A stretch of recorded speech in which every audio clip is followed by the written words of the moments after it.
के मामलों में एलजी साहब का हस्तक्षेप दिन ब दिन बहुत ज्यादा बढ़ता जा रहा है और ऐसा प्रतीत होता है इस हस्तक्षेप से कि दिल्ली की चुनी हुई सरकार के कामों में बाधा पहुंचाई जा रही है, जिसकी वजह से दिल्ली के लोगों की जो जरूरतें हैं, जो सपने हैं, वो पूरे नहीं हो पा रहे हैं, उनके काम रुकते जा रहे हैं।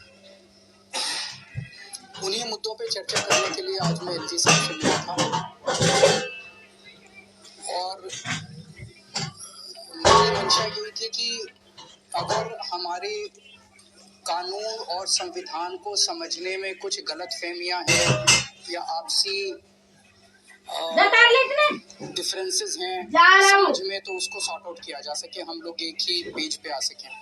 मैं ये सारी किताबें लेके गया था, देश का संविधान लेके गया था, मोटर व्हीकल एक्ट लेके गया था, जीएनसीटीडी एक्ट लेके गया था, स्कूल एजुकेशन एक्ट लेके गया था, सुप्रीम कोर्ट के जजमेंट सारे लेके गया था उनसे चर्चा करने के लिए। काफी चर्चा हुई। हम लोग जानते हैं कि दिल्ली में दो सब्जेक्ट्स हैं, दो किस्म के, एक 3 सब्जेक्ट्स हैं, पुलिस, लैंड और पब्लिक ऑर्डर। संविधान में लिखा है कि ये तीनों सब्जेक्ट्स पे सारे निर्णय लेने का अधिकार एलजी साहब के पास है। इन तीनों को हम रिजर्व्ड सब्जेक्ट्स कहते हैं कि ये एलजी साहब के लिए रिजर्व है ये तीनों सब्जेक्ट्स। इसके अलावा बाकी सारे सब्जेक्ट्स, शिक्षा है, स्वास्थ्य है, बिजली है, पानी है, सड़क है, बाकी सारे सब्जेक्ट्स दिल्ली की चुनी हुई सरकार के दायरे में आते हैं। गीले पड़ा पूरे आ जाता है कि ये ट्रांसफर कर दिए गए हैं चुनी हुई सरकार को। तो मोटे तौर पे सब्जेक्ट्स 3 हैं जो कि एलजी साहब के पास हैं और ट्रांसफर्ड सब्जेक्ट्स जो हैं वो दिल्ली की चुनी हुई सरकार के पास हैं। 4 जुलाई 2018 को सुप्रीम कोर्ट की कॉन्स्टिट्यूशन बेंच ने, संविधान पीठ ने एक जजमेंट पास किया था दिल्ली की चीफ सरकार को लेके, जिसको मैं आज आपके सामने कोट कर रहा हूँ। ये जजमेंट है। इस जजमेंट में साफ साफ लिखा है 2 जगह। एक लिखा है the lieutenant governor has not been entrusted with any independent decision making power. बुखार हो रहा है इसका। तो ट्रांसफर्ड सब्जेक्ट्स में the lieutenant governor has not been entrusted with any, lieutenant governor को इंडिपेंडेंटली कोई भी निर्णय लेने का अधिकार नहीं है, ये संविधान पीठ में लिखा हुआ है। ये दूसरा एक और पेज, ये 231 पेज पे मैंने दिखाया। एक और पेज आता हूँ, यहाँ पे लिखा हुआ है there is no independent authority vested in lieutenant governor to take decisions. इससे ज्यादा बेचारा सुप्रीम कोर्ट में क्या करेगा। सुप्रीम कोर्ट ने लिखा है there is no independent authority vested in lieutenant governor to take decisions other than matters where he has to act as judicial authority. मतलब कहीं जैसे किसी की 2 पार्टियों की सुनवाई करनी हो, कई बार जैसे राशन की दुकान के कैंसिल करने का होता है, दोनों पार्टियों के ऐसे कुछ एक मुद्दे लेके जहाँ पे एलजी साहब एक न्यायाधीश की तरह एक्ट करते हैं और किसी भी पावर उनके पास इंडिपेंडेंट डिसीजन मेकिंग की पावर नहीं है। ये दोनों में लिखा हुआ साफ साफ। इससे क्या सा, ये मैंने आपको डिस्ट्रीब्यूट कर दिया, आप लोगों के पास है, इसको जरा सा अच्छे से चला दीजिएगा टीवी पे भी और उसको कल अखबारों में भी हेडलाइन छाप दीजिएगा that LG has no independent decision making power. ये सुप्रीम कोर्ट बोल रहा है। इसका क्या मतलब है? इसका मतलब वो एलजी साहब ने जो जैस्मिन का दफ्तर सील करने के ऑर्डर दिए वो इलीगल थे, अनकॉन्स्टिट्यूशनल थे। इसका मतलब जो एलजी साहब ने एल्डरमैन 10 बनाए वो इलीगल था, अनकॉन्स्टिट्यूशनल था। इसका मतलब जो एलजी साहब ने प्रिजाइडिंग ऑफिसर के ऑर्डर पास किए वो इलीगल थे, अनकॉन्स्टिट्यूशनल थे। इसका मतलब जो 164 करोड़ रुपए की रिकवरी के ऑर्डर एलजी साहब ने पास किए वो इलीगल थे, अनकॉन्स्टिट्यूशनल थे। इसका मतलब जो दिल्ली के टीचर्स को फिनलैंड जाने से रोका जा रहा है उसके ऑर्डर्स जो है वो इलीगल है, अनकॉन्स्टिट्यूशनल है। इसका मतलब दिल्ली के अंदर जो योगा क्लासेस बंद की गई वो इलीगल था और अनकॉन्स्टिट्यूशनल था। मैंने ये ऑर्डर अभी एलजी साहब को दिखाए। मैंने कहा सर ये देखो 2 पेज, ये 2 लाइन पढ़ लो आप। अब मेरे को बताओ, जब सुप्रीम कोर्ट साफ साफ कह रहा है कि आपको कोई आदेश इंडिपेंडेंटली पास करने की वो नहीं, आजादी नहीं है, तो आप कैसे पास कर रहे हो? तो एलजी साहब कहते हैं ये सुप्रीम कोर्ट की राय हो सकती है। तो मैंने कहा क्या मतलब? कहते हैं संविधान में लिखा है कि मैं एडमिनिस्ट्रेटर हूँ, एडमिनिस्ट्रेटर कुछ भी कर सकता है। किसी भी विषय पे कर सकता है। मैंने कहा सर इसका क्या मतलब हुआ? कहते हैं कि अगर सर मुझे लगेगा कि सरकार कुछ गलत काम कहीं कर रही है तो मैं किसी को भी कोई भी आदेश दे सकता हूँ। मैंने कहा सर ये रिजर्व सब्जेक्ट ट्रांसफर सब्जेक्ट कहते हैं, इसका कोई मतलब नहीं है।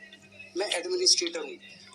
एडमिनिस्ट्रेटर किसी भी सब्जेक्ट के ऊपर किसी भी अफसर को कोई भी आदेश दे सकता है, ये मुझे पावर है।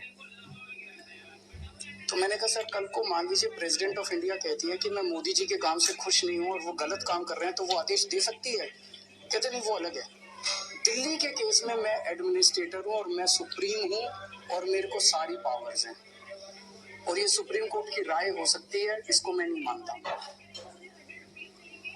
मुझे काफी शॉकिंग लगा जब उन्होंने कहा। फिर मैंने उनसे पूछा, मैंने कहा सर आप चीफ सेक्रेटरी से सीधे फाइलें अपने पास मंगाते हैं और चीफ सेक्रेटरी को सीधे फाइलें आप नीचे भेजते हैं। सरकार जो है वो ट्रांजैक्शन ऑफ बिजनेस रूल से चलती है, ये ट्रांजैक्शन ऑफ बिजनेस रूल्स हैं। मैंने उनके सामने रखे। मैंने कहा सर इसमें कहाँ लिखा है कि आप सीधे चीफ सेक्रेटरी को फाइल भेज सकते हो या उससे मंगा सकते हो? उन्होंने फिर कहा कि ये रूल्स मेरे ऊपर लागू नहीं होते। मैं किसी भी अफसर को कोई भी फाइल भेज सकता हूँ, किसी भी अफसर से कोई भी फाइल मंगा सकता हूँ, किसी भी अफसर को कोई भी डायरेक्शंस दे सकता हूँ, मुझे कोई।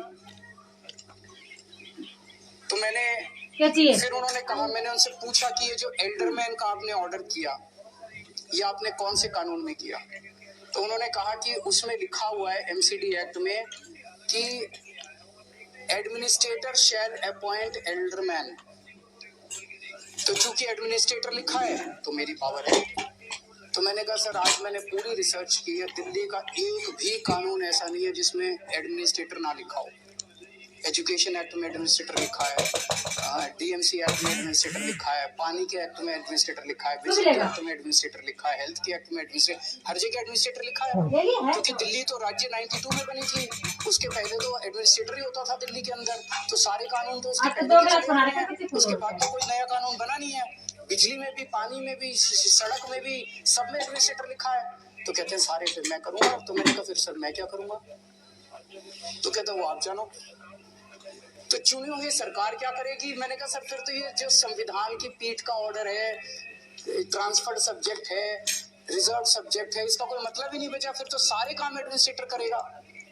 उनकी अंडरस्टैंडिंग यही है कि एडमिनिस्ट्रेटर का मतलब सारे काम वही करेंगे। मैंने फिर उनको 2 ऑर्डर और दिखाए। ये संविधान की पीठ, ये सुप्रीम कोर्ट का एक ऑर्डर आया है जो 2019 में आया था। इसमें साफ साफ लिखा है एक कानून के अंदर, दिल्ली के कानून में गवर्नमेंट मींस एलजी, और उसके नीचे इन्होंने लिखा है reading the aforesaid definition in the context of constitution then judgment would clearly mean that LG here has to act on aid and advice of the government of Delhi। तो जब supreme court कह रहा है कि जहां LG लिखा है वहां भी एलजी जो है वो चुनी हुई सरकार के हिसाब से काम करेगा। मैंने ये दिखाया। मैंने ये हाई कोर्ट का एक और ऑर्डर उनको दिखाया, ओपी पावा का 1998 का जजमेंट है, जिसमें साफ साफ लिखा है, मोटर व्हीकल्स एक्ट में साफ साफ लिखा है कि lieutenant governor is government of Delhi, लेकिन उन्होंने कहा he has to act on aid and advice of Delhi government. मैंने कहा सर इनमें साफ साफ लिखा है कि जहां एलजी भी लिखा है वहां भी आपको चुनी हुई सरकार के हिसाब से काम करना है। वो कहते हैं उनकी राय हो सकती है। मैं तो एडमिनिस्ट्रेटर हूँ, मेरे पास सुप्रीम पावर है। मैंने उनको कई बार कहा कि हम मिलके काम करना चाहते हैं, और इस तरह से दिल्ली की जनता सफर कर रही है। रोज रोज के जो लड़ाई झगड़े हैं, ये मैसेज भी अच्छा नहीं जाता कि आपस में एलजी और सीएम के बीच में इतने मतभेद हैं। मैंने बार बार उनसे निवेदन किया कि हम मिलके काम करना चाहते हैं सर, हम मिलके काम करना चाहते हैं। इस तरह से चुनी हुई सरकार को आप काम मत रोकिए। फिनलैंड के बारे में मैंने पूछा सर आप फिनलैंड के लिए क्यों रोकना चाहते हो? तो उन्होंने कहा नहीं मैंने तो ऐसा नहीं कहा। मैंने कहा सर ये आपकी फाइल नोटिंग्स है, इसमें साफ साफ जाहिर है 2 बार आपको दोनों बार आपने फाइल लौटा दी अलग अलग ऑब्जेक्शन लगा के। तो जब अलग अलग ऑब्जेक्शन बार बार लगाए जाते हैं तो मतलब यही होता है कि आप रोकना चाहते हो। आपने लिखा है कि it is noted that earlier education department has conducted various foreign training programmes to assess the effectiveness of such programmes. Department must place on record cost benefit analysis, कि भाई ये जो टीचर बाहर जाएंगे इसके कॉस्ट बेनिफिट एनालिसिस। मैंने कहा sir इस देश का सैनिक अपनी जान देता है, मुश्किल से 50-60 हज़ार रुपए महीना उसको तनख्वाह मिलती है। जिस दिन उस सैनिक ने अपनी कॉस्ट एंड बेनिफिट एनालिसिस करनी चालू कर दी ना अपनी जान की, ना आप बचोगे और ना मैं बचूंगा। हम अपने बच्चों का भविष्य बना रहे हैं, और हम अपने बच्चों का जब भविष्य बना रहे हैं, आप पूछ रहे हो उसकी कॉस्ट बेनिफिट एनालिसिस क्या होगी। मैं कहता मेरे 2 बच्चे हैं, एक बेटा एक बेटी है, सारी तनख्वाह मैं अपने बच्चों पे लुटा देता हूँ। कल को अगर मैं ये देखना चालू कर दूं कि मेरे बच्चों पे मैं जो कर रहा हूँ उसकी कॉस्ट बेनिफिट एनालिसिस क्या है। सर, कई चीजों की कॉस्ट बेनिफिट एनालिसिस नहीं होती। हम देश बना रहे हैं, हम राष्ट्र बना रहे हैं। इस देश का बच्चे बनेंगे तो राष्ट्र बनेगा, बच्चों का भविष्य बनेगा तो राष्ट्र बनेगा। तो जब आप इस तरह की कॉस्ट, मैंने कहा सर सीएम की कॉस्ट बेनिफिट एनालिसिस हुई आज तक कि सीएम होना चाहिए कि नहीं होना चाहिए। एलजी की कॉस्ट बेनिफिट हुई है कि एलजी का दफ्तर जो है वो सरकार के लिए अच्छा है कि बुरा है। मैंने कहा टीचर्स, अभी ये वर्ल्ड इकोनॉमिक फोरम हो रहा है, सारे देश के बड़े बड़े नेता स्विट्जरलैंड जा रहे हैं घूमने के लिए, उनकी कभी कॉस्ट बेनिफिट एनालिसिस नहीं हुई। टीचर्स अगर फिनलैंड जा रहे हैं तो उनकी कॉस्ट बेनिफिट एनालिसिस मांगी जा रही है, तो ये तो रोकने के लिए किया जा रहा है। मैंने उनको फिर बताया कि पिछले 3 महीने में लगभग सभी डिपार्टमेंट्स में सारे ऑफिसर्स ने सारी पेमेंट्स रोक दी हैं। दिल्ली सरकार में जल बोर्ड की सारी पेमेंट्स रोक दी गई हैं। नतीजन कई एसटीपी बन रहे थे हमारे, कई वाटर ट्रीटमेंट प्लांट्स बन रहे थे, सबकी कंस्ट्रक्शन रुक गई है दिल्ली के अंदर। मोहल्ला क्लिनिक्स में दवाइयां बंद कर दी गई हैं, टेस्ट बंद कर दिए गए हैं, डॉक्टर्स की तनख्वाह बंद कर दी गई है, रेंट बंद कर दिए गए हैं, बिजली के बिल बंद कर दिए गए हैं। बस मार्शल्स की 3 महीने से तनख्वाह नहीं मिली है। दिल्ली की डीटीसी की बसों में जो बस मार्शल चलते हैं उनकी तनख्वाह नहीं मिली है। हॉस्पिटल के स्टाफ को तनख्वाह नहीं दी जा रही है। डीटीसी के अंदर तनख्वाहें नहीं दी जा रही है, डीटीसी की पेंशन नहीं दी जा रही है, बिजली की सब्सिडी रोक दी गई है, ओल्ड एज पेंशन रोक दी गई है। अफसरों से जब पूछो तो अफसर कहते हैं कि एलजी दफ्तर से इनडायरेक्टली कहा गया कि सब कुछ रोक दो। एमसीडी चुनाव के 3 महीने पहले सब कुछ रोक दिया गया ताकि एमसीडी चुनाव के अंदर हमें नुकसान हो। मैंने कहा सर आपने ऐसा क्यों किया। नहीं मैंने तो नहीं किया। मैं कहा सर सारे अफसर दबी जुबान में बोल रहे हैं कि हमें एलजी ऑफिस से आदेश दिया गया कि सारी पेमेंट्स रोक। मेरी एलजी साहब से निवेदन है कि राजनीति अपनी तरफ अपनी जगह चलती रहती है, लेकिन इस तरह की राजनीति अच्छी नहीं है जो देश के और लोगों के विकास में घातक हो।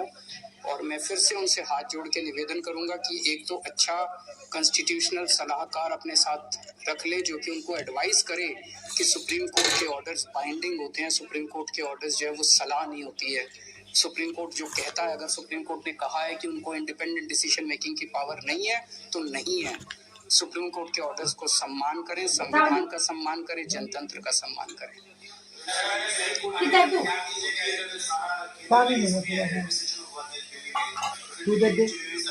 मैंने भी उनसे ये पूछा, वो बार-बार जब उन्होंने 2 बार कहा, एक बार बोला कि मैं एडमिनिस्ट्रेटर हूँ, मेरे पास सुप्रीम पावर्स है, ये शब्द है मेरे पास सुप्रीम पावर्स है, मैं जो भी चाहूँ, जिसको चाहूँ, जिस सब्जेक्ट पे चाहूँ आदेश दे सकता हूँ। और दूसरी बार उन्होंने कहा कि ये जितने आदेश हैं सुप्रीम कोर्ट की, ये सारे एडवाइस हैं और मैं इनको नहीं मानता।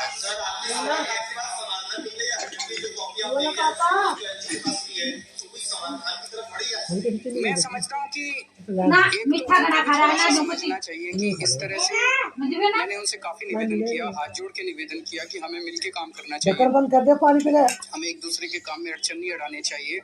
जनता देख रही है और आने वाली पीढ़ियां क्या कहेंगी कि हम जब हमें काम करना था तो हम किस तरह से आपस में इस तरह से एक दूसरे के काम में अड़चन अड़ा रहे थे। मैं समझता हूँ कि सुप्रीम कोर्ट में जो केस चल रहे हैं इस टाइम, उसका जो जजमेंट आएगा उसका भी काफी इम्पैक्ट पड़ेगा।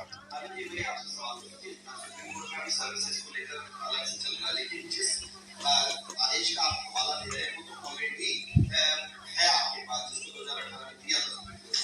क्या 2018 में जब उन्होंने आदेश दिया था उसमें उन्होंने आदेश दिया था कि एलजी के पास कोई भी फाइल नहीं जाएगी।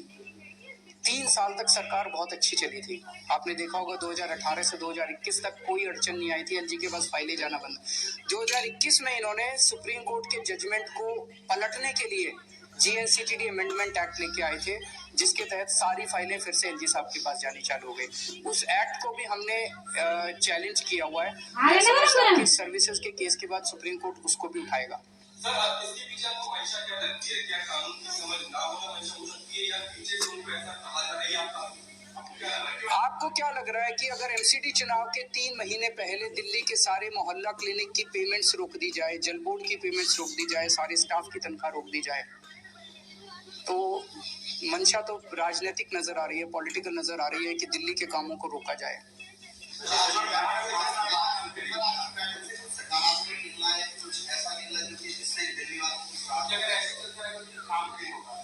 काम होंगे, काम करेंगे, जितने काम कर सकते हैं हमारे हाथ में है। अगर उनके पैर भी पकड़ने पड़े हम पैर भी पकड़ेंगे, जो भी कर सकना पड़ेगा करेंगे, और साथ में जब जब कोर्ट का रास्ता अपनाना पड़ेगा हम कोर्ट का रास्ता भी अपनाएंगे।